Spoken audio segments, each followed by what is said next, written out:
Este é o podcast Pode Circular. Aqui você vai encontrar um espaço acolhedor em que pessoas se reúnem para compartilhar reflexões, desabafos sinceros e histórias envolventes. Oi, eu sou a Thalita, mãe de 3 e acredito nas relações respeitosas e busco isso em todos os lugares que transito. Oi, eu sou a Alana, mãe de 2, entusiasta da educação como instrumento de transformação social. Oi, eu sou o Glauco, pai de uma e aprendiz dos pequenos que vivem nos outros e em mim. Oi, eu sou a Gabi, sou pedagoga, amo crianças e assuntos que envolvam primeira infância. Episódio de hoje... E aí, pessoal, como vocês estão? Estamos aqui para mais um episódio do Pode Circular. Hoje nós escolhemos um tema bem legal, bem interessante, limites. E antes de começar falando sobre os limites, eu acho importante a gente pontuar que nós, seres humanos, nós já nascemos com esse instinto, com essa vontade de querer explorar o mundo, explorar os espaços, assim como as crianças quando vão mexer em lugares que a gente não quer que elas mexam, sei lá, algum objeto de vidro. Também nós exploramos também as pessoas, quando a gente quer participar de um grupo novo ou não. Nós nascemos com essa vontade de exploração. E o que não é exploração, né, Gabi? Senão a busca por tentar identificar e encontrar os limites. É bom falar isso porque pra gente sair daquela coisa de achar que a criança tá fazendo aquilo por birra ou por provocação, né? Sair desse julgamento da criança e entender que é uma necessidade que vem dela, né? E aí a gente precisa ir buscando entender como suprir essa necessidade, dando os contornos que ela precisa ali pro desenvolvimento saudável, mas a gente sai dessa coisa do julgamento, né? Do julgar a criança que faz... alguma coisa contra o que a gente está pedindo, como, nossa, ela está fazendo isso só para me provocar, ela é provocativa, ela é manipuladora, né? Eu acho que isso traz uma leveza quando a gente sai desse julgamento. E na verdade eu acho que eu provocaria uma reflexão antes até, sabe? Do que trazer esse pensamento dessa construção, porque isso que a gente está falando aqui até agora é fruto de uma construção social, de uma construção relacional, mas se a gente conseguir construir, se a gente conseguir perceber ou então entender que o limite ele é natural, talvez a nossa relação com isso até seja mais leve, assim, né, com essa palavra limite, e pensar, como a Thalita até já citou aqui, num contorno, porque o contorno ele é orgânico. Ele é natural, e todos os lugares, tudo que tem no mundo tem um contorno. Quando o bebê está na barriga, ele tem o contorno, né? Tem o contorno do útero, tem aquele espaço ali todo que ele sente no começo, quando ele é muito pequenininho, ele tem mais liberdade, conforme ele vai crescendo, ele vai se deparando com esse contorno até que esse contorno dá uma hora e bota ele para fora, né? Que ele já está maduro e precisa sair para um outro tipo de contorno. Então, se a gente pensar, a célula tem contorno, nossa casa tem contorno, as árvores têm contorno, tudo que a gente toca tem um contorno, porque o nosso corpo esbarra nesse contorno, nesse limite das coisas que circulam, que estão ali presentes na nossa vida, né? E as pessoas fisicamente também têm um contorno. Quando eu encosto em você, eu sinto sua pele, eu sinto seu contorno, eu sinto sua temperatura. Então, se a gente pensar no limite como um processo natural, é importante para a gente pensar também como que, às vezes, nosso comportamento, a nossa relação com a criança acaba confundindo ou então, muitas vezes, desconstruindo esse processo. Quando a criança nasce, ela sente o contorno do braço da mãe, do pai, de quem pega ela no colo. Quando ela vai pro chão, ela sente esse limite, ela esbarra no chão, nos móveis, né? Quando ela tá começando a engatinhar, ela sabe até onde ela pode ir, porque o contorno ainda é muito físico. Então, para ela, é mais fácil até dela perceber esse limite, né? Qual é o limite que ela consegue também avançar, o que ela pode se desafiar. Mas a questão que se impõe, que eu acho que é importante também a gente refletir, que eu acho que é a maior dor, né, do adulto quando se relaciona com a criança, é esse limite social, né? Como que a gente constrói esse limite na relação com o outro, porque esse não é um limite natural, esse é um limite que precisa ser construído, porque existe uma cultura, a criança nasce inserido numa cultura, e essa cultura ela tem alguns pressupostos, ela tem a cultura da família, a cultura de fora da família, então tudo isso a criança vai entrar em contato a partir do momento que ela está inserida nesse espaço não só físico.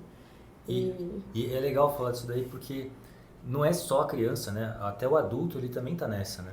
Quando a gente, por exemplo, viaja para um outro país e a gente não conhece a cultura local, vira e mexe a gente comete uma gafe, né? Fala uma coisa que não deveria falar, faz um gesto, né? Ou usa um objeto de um jeito estranho, que as pessoas ficam olhando para você assim, e você fala, nossa, o que está acontecendo? Porque a gente ainda não conhece os limites daquela cultura. E é natural que a gente tentando encontrar esses limites, nós muitas vezes tente testar ou arriscar determinadas ações para ver se aquilo se enquadra ou não dentro desses limites sociais, né, desse novo lugar que a gente está visitando. E perceber, né, e a gente conseguir entender os limites ou internalizar os limites é um processo nem sempre fácil para nós adultos. Para mim, a grande reflexão, uma das grandes reflexões que trouxe a pandemia foi estar conectada com isso, porque quanto tempo a gente demorou para aceitar o uso da máscara como esse limite de saúde ao outro? Demorou muito tempo para a gente aceitar que era uma nova regra, né? Então, o limite como regra, ele precisa de um tempo para a criança, para todo mundo assimilar, seja adulto, seja criança. A gente já tem essas regras muito... bastante cristalizadas já, tem algumas, inclusive a gente tem condições de questionar essas regras com bastante consciência.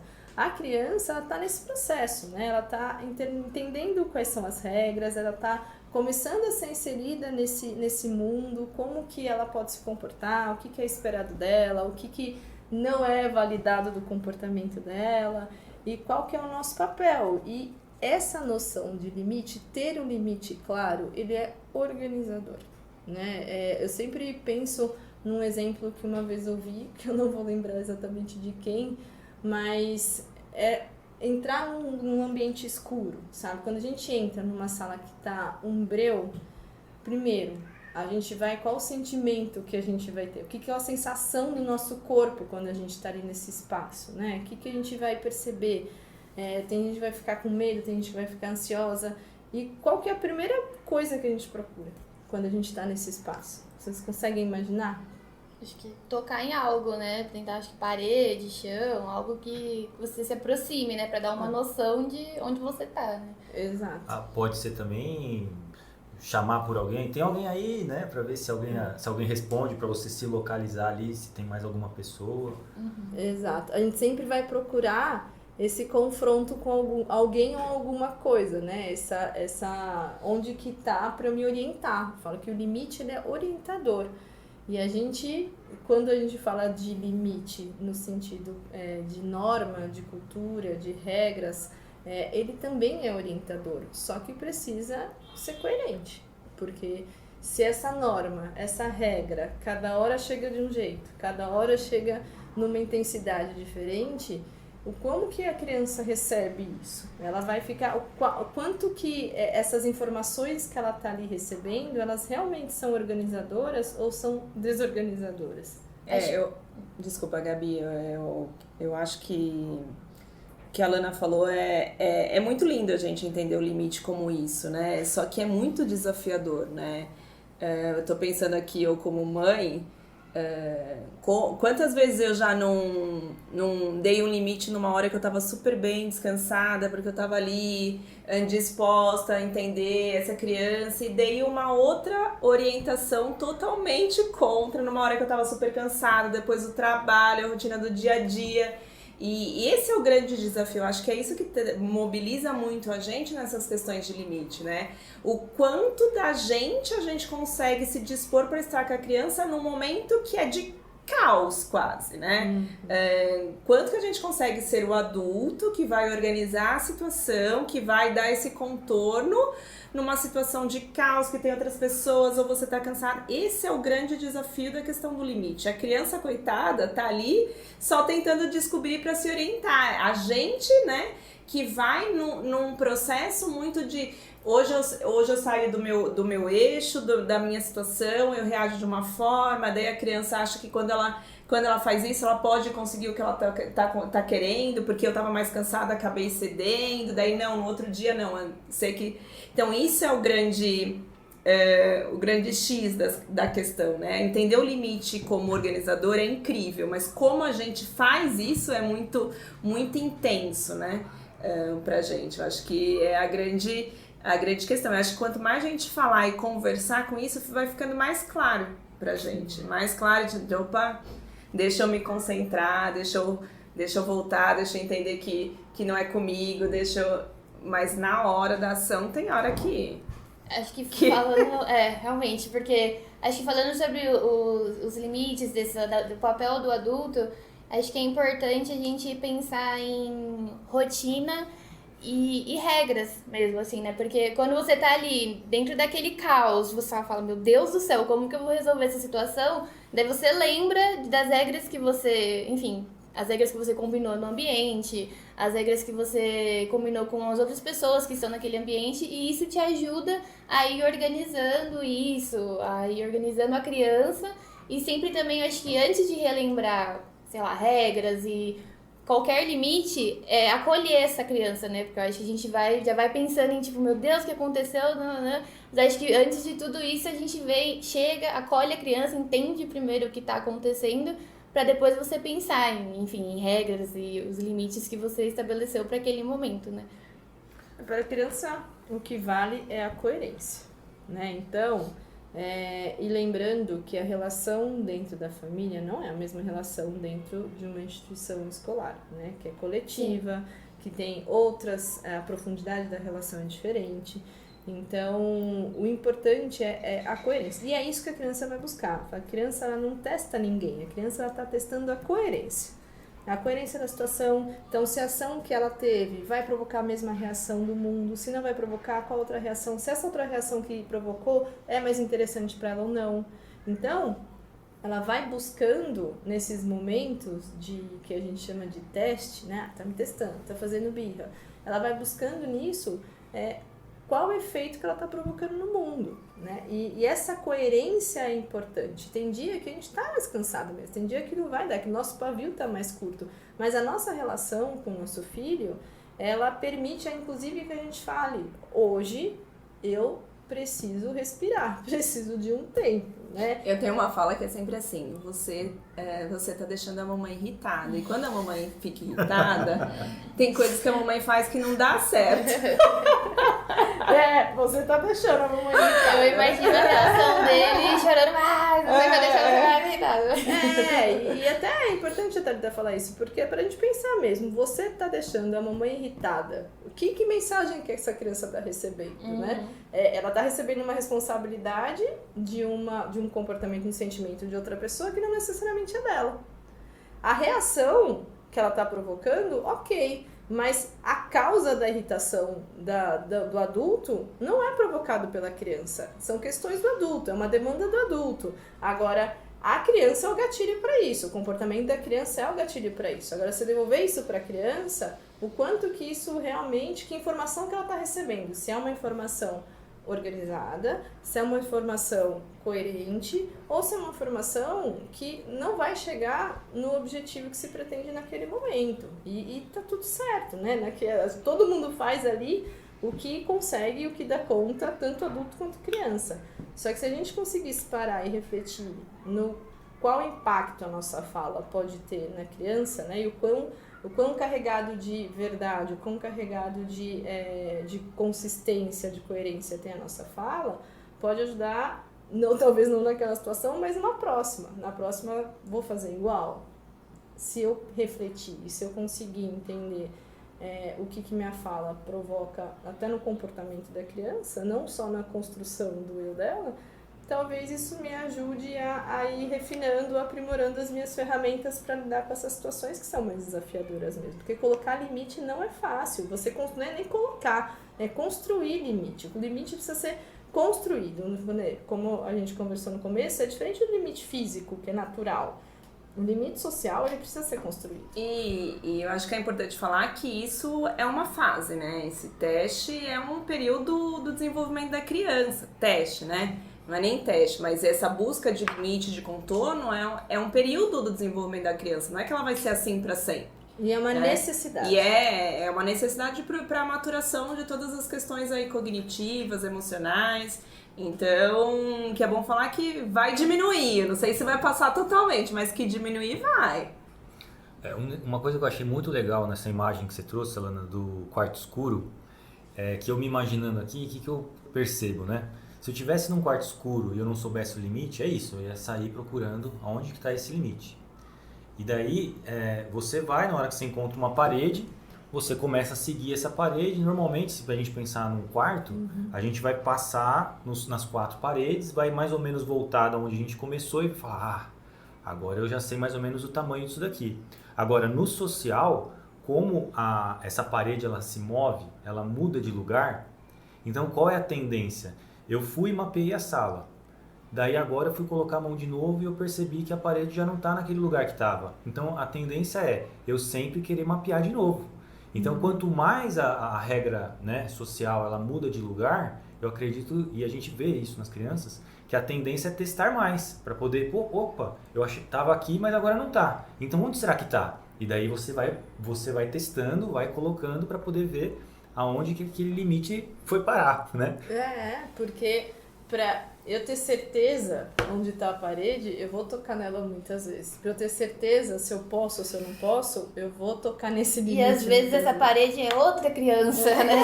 Vou testar isso em outra criança. E aí, né? E essa relação, ela é fundamental também. Com certeza. Porque é entender que o outro também tem um limite. E eu também tenho um limite. Que você também tem que respeitar, além de limite, sei lá, físico, você também tem que respeitar o limite do outro, né? Eu acho que mais no ambiente escolar que a gente percebe isso, né? Que eles vão testando, às vezes eles querem testar ao máximo qual vai ser a reação do outro, né? Então, assim, de tocar, de ver se a criança vai chorar ou não, se ela vai querer brincar com ela ou não, enfim, são muitas possibilidades que passam na cabecinha deles, né? E aí, acho que entra o papel do adulto de falar, aqui você não pode chegar tão perto, assim, dele, talvez a outra pessoa não vai gostar, você quer brincar com ele, vamos puxar ele, sei lá, vamos falar pra ele que você quer brincar, às vezes você não precisa tocar, né? Enfim, a gente vai mostrando os outros limites que a gente pode dar pra essa criança também, né? Quando envolve outras pessoas. Também. E é nessa hora, Gabi, que é importante o papel do adulto.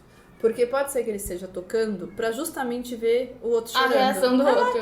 Porque ele não tá querendo provocar dor, não tem essa consciência ou essa intenção de provocar de dor, sofrimento né? no outro. Mas acho ele que percebe que se ele puxar o cabelo, o outro tem uma reação. E ele vai querer, talvez tenha criança que seja mais curiosa, né? Nesse sentido, assim. Tem criança que não, tem criança que... faz uma vez e entendi, outras não. Mas tem criança que vai se interessar por esse processo e vai querer construir internamente esse processo de ação e reação, né?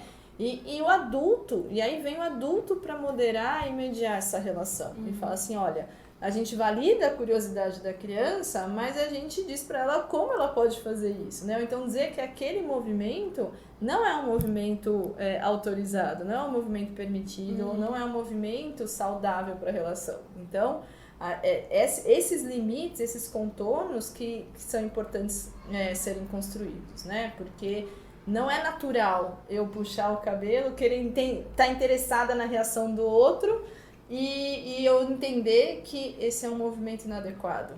Isso precisa de alguém dizer para essa criança, né? Essa questão da adequação, ela é um movimento que precisa desse suporte do adulto. Eu tô pensando, que a gente tá falando de limite, eu tô pensando em situações na minha casa. Só pra vocês saberem, eu tenho um de 5, uma de 3 e um de 2. Aí uma vez, só pra vocês, eu percebo que quando a gente conversa e faz os combinados antes da situação, a coisa fica mais fácil da criança entender. Por exemplo, preciso pegar um Uber com 3 crianças. A gente já sabe que o caos como que entra no Uber. Então, assim, eles já sabem a regra. O Uber não pode comer e não pode pôr o pé. Aí, outro dia, meu filho me perguntou, mas por que eu não posso pôr o pé no Uber e no nosso carro eu posso pôr? né? É aquela coisa Coerência. da coerência. Porque no nosso carro eu posso pôr o pé no banco e no Uber não tem. Aí eu expliquei pra ele que o nosso carro a gente limpa, a gente é responsável por organizar, e o Uber não, que tem outras crianças, outras pessoas que vão entrar depois, não dá pra limpar, e isso ele vai entendendo. Aí eu lembrei uma vez que eu fui no mercado com 3, né? O meu pequenininho, eu falei, vou levar no carrinho, nesse carrinho mesmo dele, pra que ele não fique, porque ele ainda é muito motor, então ele quer ficar correndo entre as gôndolas, então vou levar, pelo menos esse eu controlo no carrinho. Aí eu cheguei no mercado, e a gente tem um acordo no mercado. Cada um pode pegar uma coisa do mercado, né? Então todas as crianças vão lá, pega um, se quiser outra coisa a gente tem que trocar. Então esse é o acordo que vai antes. Aí eu cheguei com o carrinho, primeiro que eu me deparei com uma situação, tá? Eu empurro o carrinho com meu filho pequeno e quem que puxa o carrinho do mercado? E eu tô com 2 crianças que... A mamãe polvo, né? Eu não tenho outro braço. Aí eu fiz um acordo com eles que eles iam puxar aquele carrinho menor, que eles iam empurrar, eles iam me ajudar. E eles foram me ajudando, aí chegou na hora de escolher. E eu tava com 3, cada um pegou um, já tinha colocado, chegou na segunda vez. E aí começou um choro que queria levar mais de uma coisa. E eu ali com 3 situações, puxando o carrinho, e assim, eu falei, gente, o que eu faço? Ou eu cedo, ou eu não cedo, esse é o nosso acordo. O meu medo era, se eu cedo aquela vez, toda vez que a gente for no mercado das outras vezes, eles vão fazer a mesma coisa que eles querem colocar mais coisa no carrinho. Sim. Aí eu falei assim com eles, olha, porque a solução que foi, ou eu sento aqui e espero esse movimento passar com 3, ou a gente vai tentar fazer um novo acordo que tinha alguma razão coerente. Aí eu falei assim, olha, hoje, como vocês puxaram o carrinho pra mamãe, hoje vocês vão poder escolher outro brinquedo, outra comida. E deu super certo, porque assim, eu dei uma justificativa para aquele comportamento que era plausível, claro que se fosse uma coisa de uma situação a gente não ia poder resolver desse jeito, mas aí eles ficaram super felizes de ajudar a puxar o carrinho, eles entenderam que aquela compra extra foi porque eles fizeram uma coisa legal ali, que deu pra gente comprar e saiu todo mundo satisfeito. Mas o que eu quero dizer é que assim, quando a gente vai conversando e fazendo os acordos prévios, claro que na hora não vai sair tudo como a gente imaginou, mas a gente tem um pouquinho mais de noção de como conversar com a criança, né? De ir negociando isso, fica mais claro o contorno. Não, e é muito difícil, assim, a gente pautar a nossa experiência pela experiência do outro, assim, sabe? Porque cada família, cada pessoa tem uma construção interna do que é esse limite, do que é possível, do que é negociável, qual a flexibilidade da regra. Então, pode ser que numa situação como que a Thalita contou, outra pessoa reaja de um jeito completamente diferente, mas coerente com aquilo que está que está procurando construir na relação com os seus filhos, assim, né? Então pode ser, por exemplo, não vou negociar, inegociável, vai chorando, é uma escolha. Ou então deixa levar quanto que quiser, é outra escolha. Ou então explicar para ela que é uma situação excepcional, que ali tem teve uma atitude deles que é uma atitude digna de receber uma retribuição, né? Não vou nem falar de prêmio, mas de realmente valorizar aquilo que eles fizeram. É uma outra forma de resolver. Então, não tem só um jeito de construir limite, né? O diálogo é sempre a base dessa relação, independente do tema que a gente trouxer aqui para a discussão. A gente sempre vai falar no diálogo como essa ferramenta, na conversa como essa ferramenta, né? Mas é um diálogo que precisa vir muito carregado de uma tranquilidade, de uma segurança do que eu tô fazendo, uma tranquilidade, porque eu vou falar assim, filho, a mamãe tá aqui super tranquila, esperando você escolher o que você quer, sabe? Tipo, não dá pra perceber que no fundo ela tá muito brava, eu tô muito brava, não é exatamente aquilo que eu queria dizer pra ele. Então, a coerência vem desde esse momento, assim, do que o que eu falo tá coerente com o que eu tô sentindo, né? Porque a criança vai perceber. E se ela perceber que não tá coerente, ela não vai ter esse processamento complexo. Ela não é isso que ela tá sentindo, né? Nem às vezes, nem adultos sabem identificar, mas ela vai perceber que existe uma incoerência. Ela vai perceber que o que eu tô falando não tá coerente com o que eu tô sentindo. E aquilo vai fazer uma confusão na cabeça da criança, né? Então, por isso que quando a gente fala de limite, além da coerência, é a gente ter tranquilidade daquilo que a gente está construindo, né? A gente ter firmeza. Eu falo, para ser firme não precisa ser duro, não precisa ser rude, não precisa ser grosseiro. A gente pode ser firme com delicadeza. E é um firme de não, assim, sabe? É um firme, às vezes, se colocando fisicamente com a criança, colocando a mão na frente, tocando o corpo da criança para que a criança perceba, né? Primeiro esse contorno físico para depois entrar numa construção mais social, mais relacional, mais cultural. Mas, às vezes, o limite ele nasce do toque, né? Ele nasce do contato olho a olho, de olhar na criança e falar assim, agora não é possível. Ou então, vamos fazer dessa forma, agora é assim que a gente vai agir. Então, esse comportamento do adulto, né? Essa conduta do adulto, essa postura do adulto, ela é muito importante para que a criança perceba o quanto aquela fala está sendo coerente com o que realmente se espera dela.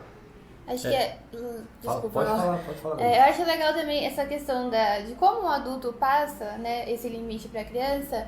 É legal também a gente conversar sobre quando a criança está testando os limites corporais dela. Um exemplo, elas estão, que a Thalita tá falando, né, do de 2 dela, que gosta muito de correr, de explorar o ambiente. E aí, até que ponto, como vai ser a fala do adulto para aquela criança quando ela tá, sei lá, em um momento de perigo, que é pro adulto, mas que pra criança é um momento de exploração. Então, por exemplo, ela tá lá correndo e aí ela quer subir num barranco, ela quer escalar alguma coisa, e aí o adulto já chega, meu Deus do céu, você vai cair, cuidado, blá, blá, blá. Então eu fico pensando nisso, assim, de que você pode saber estabelecer o limite pra criança, mas você pode falar tem outras maneiras de você falar com essa criança, além de passar o seu medo pra ela, né? Assim, um exemplo, ele tá subindo, você pode falar, presta atenção onde você tá andando, se você precisar de alguma coisa, eu tô aqui, se você precisar de ajuda, enfim. Eu fiquei pensando nessas sensações que o adulto sente quando ele vai passar esses limites pra criança. A gente pensar no nosso medo antes de passar isso pra criança, entendeu? Pensar em outras maneiras mais legais de passar isso pra criança. Antes da Thalita falar, da Lana falar, eu vou dar um exemplo, e daí é aquilo, né? Exemplo tem a ver mais com a cultura da minha família, mas serve como material aí de reflexão. Sim. A minha filha, quando era muito mais pequena, tinha a questão da tomada, por exemplo. Né? E assim, não dá pra mexer na tomada porque a gente sabe que é um risco de vida ali. Se a criança toma um super choque... Não é negociável, Não é né? negociável, né? E daí assim, eu poderia, né? Daí é uma questão de usar de estratégia, né? Eu poderia toda hora que ela chegasse perto de uma tomada, ficar ali falando com ela e até entrando num atrito. Ou eu poderia fazer o que a gente fez lá em casa. A gente comprou um negócio que você põe na tomada e pronto, ela não consegue tirar aquilo e daí teoricamente ela está razoavelmente protegida da eletricidade. Quando ela cresceu mais um pouco e a gente começou a levar ela no parquinho, teve uma vez que ela começou a explorar lá o escorregador, né, aqueles brinquedos de escalada, e eu tentei usar daquilo que eu sei que é dentro da minha crença, da minha cultura, que é não fazer pela criança algo que ela ainda não consegue fazer. Então toda vez que ela chegava e ela ia subir num lugar, ela não conseguia pedir a minha ajuda, eu falava que não, falava, quando você crescer um pouco mais, você vai conseguir subir aí. Sobe naquele, ela apontava um que eu acreditava que ela ia conseguir subir por ela mesma. E teve uma vez que ela subiu e ela quis descer no escorregador, que eu olhei o escorregador e falei, cara, esse escorregador aí é meio grande. Mas eu calculei mais ou menos o risco do negócio e eu falei assim, bom, se ela escorregar, o máximo vai acontecer na hora que ela chegar no fim, ela vai tomar um capote, né? E daí, vamos ver o que vai acontecer. E batata, ela subiu, escorregou, tomou um capote. Daí eu cheguei perto, falei, tudo bem, se machucou e tal. Daí ela fez uma cara chateada, né? Porque caiu no chão, não sei o quê. E olha que curioso, eu falei assim, pronto, resolveu, né? Agora ela não vai mais descer. Subiu de novo para descer o mesmo escorregador. Testando o limite do corpo Testando dela. o limite. E foi de novo e tomou outro rola, né? Tomou outro rola, dessa vez até comeu um pouco de areia. E daí já não foi mais. Daí ela foi em outros escorregadores sem ir nesse, né? Então você vê, ela foi ali tateando esse cômodo escuro, né? Até conseguir identificar. Só que é para mim que estava olhando, foi um pouco sofrido, né? Tomar a decisão, conseguir... Vai que eu avalio errado, né? O tombo que ela ia tomar e de repente ela se machucasse, daí depois, né? Como é que a gente faz? E o exemplo que o Glauco deu aqui, né, da tomada, né, que ele colocou alguma coisa em cima, né, pra filha dele não colocar o dedinho e se machucar. E acho que muitas vezes não, né, todas as vezes, o papel do adulto é criar um ambiente seguro para a criança, né, que às vezes, um exemplo em casa, né, tem vários porta-retrato, ou então alguma coisa de vidro que esteja ao alcance da criança. E aí isso gera uma angústia no adulto, né? De que, tipo, meu Deus, a criança vai ali, ela pode pegar, ela pode quebrar.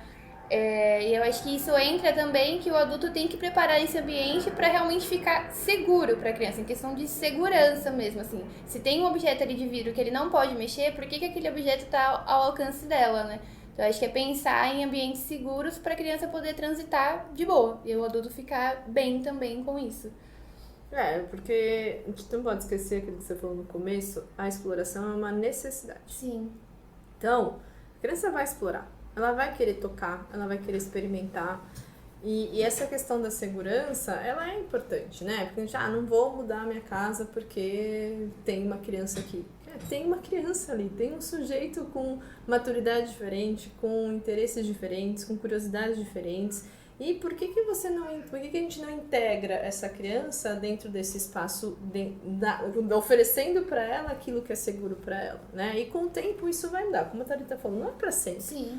As crianças elas vão adquirindo uma maturidade que vai ser possível em determinado momento falar assim, olha, isso aqui não pode mexer, ou então isso aqui é perigoso. E elas vão conseguir entender, né? Se as regras, se os nãos forem nãos controlados, né? Ela vai entender que quando um não vier, é um não que realmente precisa ser cumprido, fica para ela mais fácil de entender que não, o copo não pode mexer. Agora, se tudo que ela faz é não, tudo que ela vai tocar, tudo que ela vai construir é não, aí banaliza o não, né? Aí, tá bom, é um não como todos os outros, que é um não que eu faço e pronto. E aí... É um não que deixa de ser limite, né? Que vira qualquer coisa. Você tá falando, eu tô pensando, na minha casa tem uma mini biblioteca na sala, que é um andar é baixinho, deve ter uns 60 centímetros de altura, e em cima ficam os livros meu e do meu marido, e embaixo ficam os livros das crianças. E aí a regra é, os livros do papai e da mamãe não mexem, os livros embaixo, então. E assim, quantas vezes... Hoje eles já entendem. Só que quantas vezes eu tive que falar ou não? Esse livro é da mamãe e do papai, esse não pode mexer, o de vocês tá aqui, sempre direcionando pra deles. Hoje já tá uma coisa assim, os deles, deixava eles explorarem do jeito que eles conseguiam. Então tem livro rasgado, e agora eu vou explicando pra eles como que a gente usa o livro. Mas aquela regra do não já foi absorvida, mas eu tive que repetir Muitas vezes. Milhares de vezes. Hoje até o de 2 pega o livro e fala assim, papai, mamãe. Eu falei assim, esse é do papai e da mamãe, os seus estão ali embaixo. Aí ele põe e fica.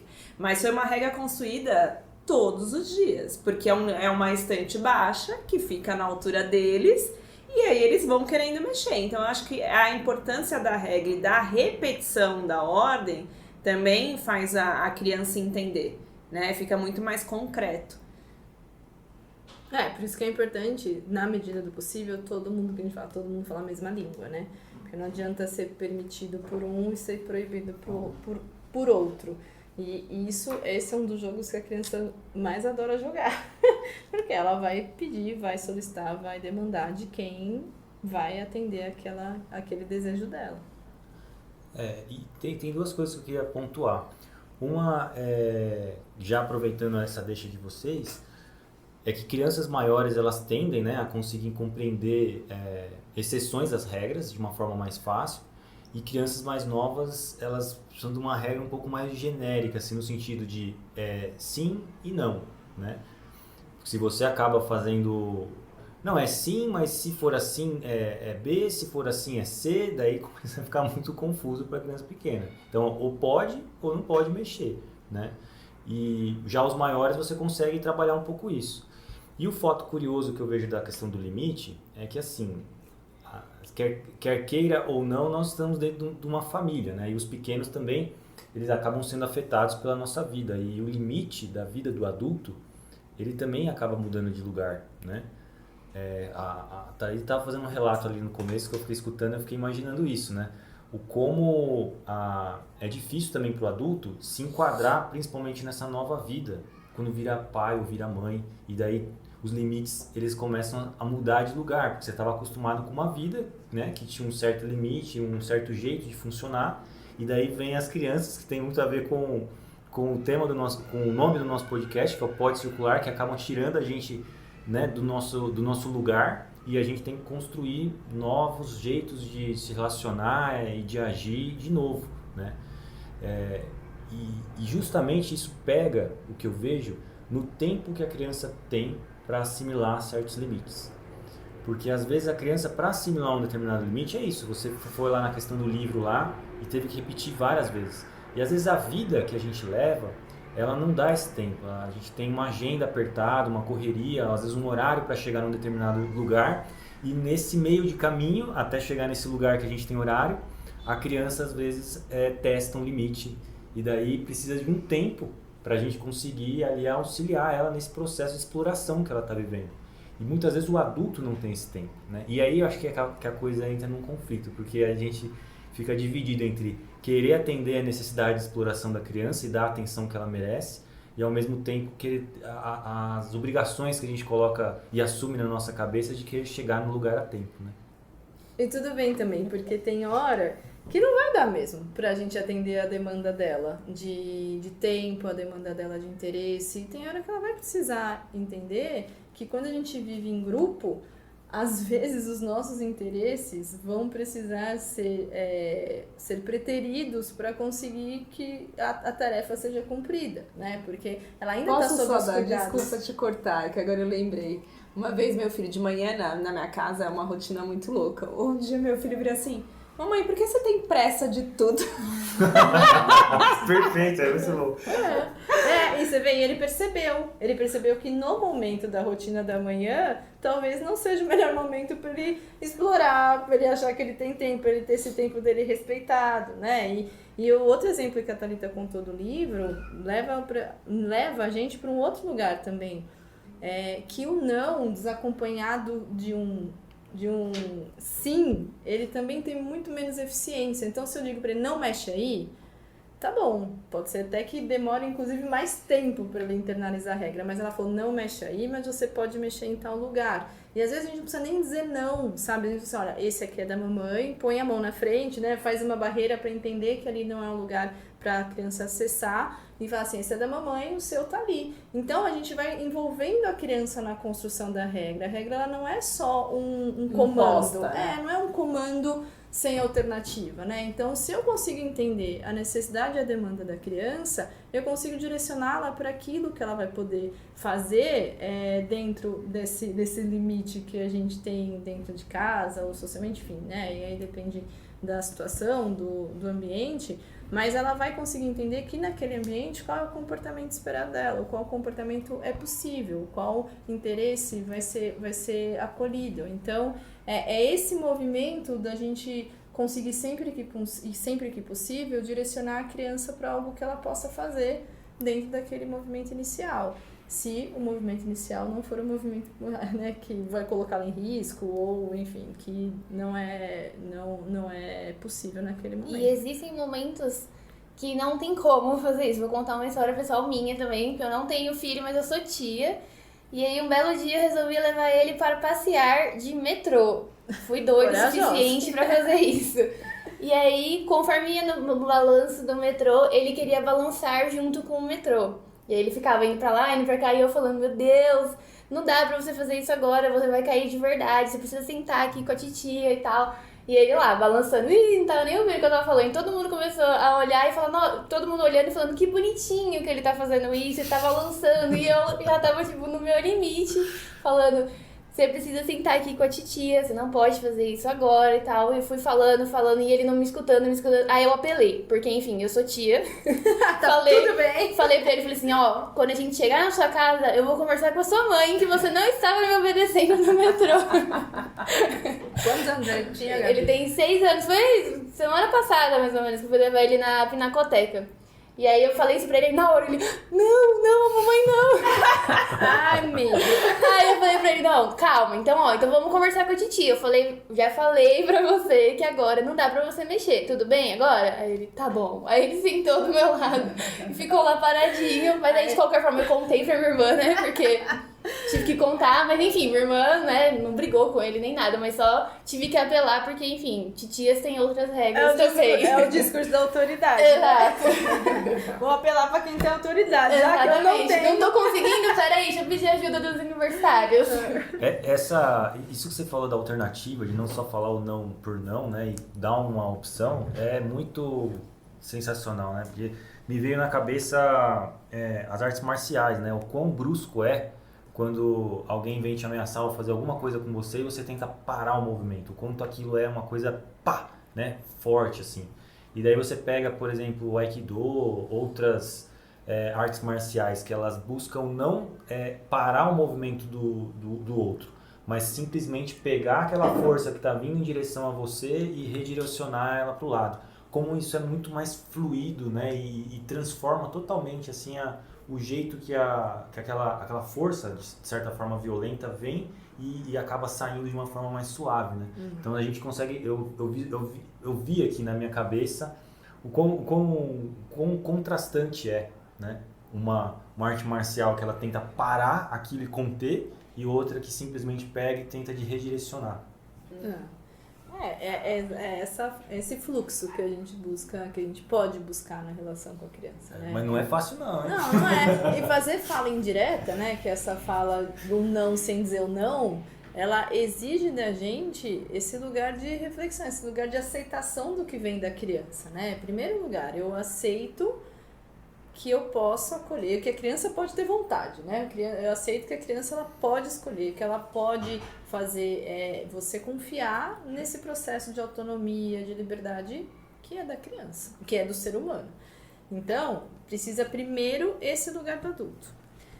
A partir do momento que eu aceito, eu coloco a criança nessa relação num lugar mais de igualdade dentro, reconhecendo a maturidade dela, as competências dela, não igualdade achando que ela é um adulto, mas igualdade como ser humano, como sujeito. A partir do momento que eu aceito isso, eu vou buscar caminhos para que ela também participe do processo, para que ela construa internamente, para que ela tenha as experiências que a permitam sentir esse limite. Como você falou da sua filha, você permitiu ela viver uma experiência que ela pôde entender qual era o limite do corpo dela, qual era o limite da segurança dela. Então, quando a criança é maior, se ela vai fazer um movimento que eu não estou segura, eu posso perguntar, você se sente segura para fazer isso? Então, mas isso com criança maior, com criança menor, eu não vou poder fazer essa pergunta, porque ela não tem nem o conceito de segura construído ainda na cabeça dela. Ela só vive, ela só sente, ela só experimenta. Então, o que eu vou permitir que ela experimente? Então, esse ambiente seguro é importante também. E se eu percebo que existe um risco exagerado naquela ação da criança, eu preciso interferir. Né? Não é deixar a criança fazer o que ela quer. Eu falo que a gente tem que só, às vezes, tomar cuidado de sair de uma polaridade e entrar na outra, né? Não, nada pode ou tudo pode. Não, tem um adulto ali que está vigiando, tem um adulto que tem um papel a ser cumprido, tem um compromisso com o cuidado daquela criança. Então, qual é o meu papel de adulto? É permitir que a criança faça aquilo que ela tem interesse, aquilo que ela tem curiosidade, mas eu preciso, principalmente quanto menor a criança garantir essa segurança dela. Só que essa segurança ela não pode estar conectada com o meu medo de adulto, né? O medo da criança se machucar, porque se eu estou o tempo inteiro ali, não faz, não sobe, não pula, cuidado, o controle do risco está sempre fora da criança. E aí é o momento que, naquele momento que ela precisar acionar esse controle, acionar essa avaliação para saber se ela pode, se ela consegue ou não consegue, ela não vai ter ferramenta para isso, porque sempre foi o adulto que fez esse papel para ela. Então, esse equilíbrio, ele é sempre muito desafiador para nós adultos, em especial quando a gente não viveu isso, né? Quando a gente não tem essa memória, quando a gente não tem esse registro. E esse é o nosso desafio e vai ser sempre nosso desafio como mãe, como educadora, que é encontrar esse equilíbrio, o que eu permito a criança fazer, o que eu não permito a criança fazer, porque tem momento que quando é claro o risco, é muito fácil da gente saber como atuar. Mas quando não é tão claro, quando o risco está na relação, quando é uma construção de uma conduta, é muito mais delicado, né? É um trabalho muito sutil, é um trabalho muito detalhista. Então, é esse lugar do adulto que a gente, né, pode, enfim, acolher, pode pensar, pode refletir, trocar, porque as trocas, elas vão trazendo repertório pra gente. Como que uma magia, vou testar, vou tentar, ver se funciona, ver se não funciona. Agora tem uma questão chave aqui. Está chegando no limite de tempo do nosso podcast. O que a gente faz? A gente vai passar esse limite ou a gente vai encerrar? Não, a gente para. A gente encerra. Então vamos nos despedir dos ouvintes. Acho que é muito legal conversar sobre esse assunto, porque são vários limites, são várias diferentes famílias que tem por aí, várias regras que a gente pode estabelecer com as crianças, e aí cada família pode estabelecer suas próprias regras, seus próprios limites, os próprios combinados, o que fica confortável para cada criança, né? E muito obrigada por vocês terem ouvido a gente mais uma vez, e até o próximo episódio. É isso aí. Entrou protetor solar no meu olho. Ai, nossa, é horrível. Meu Deus.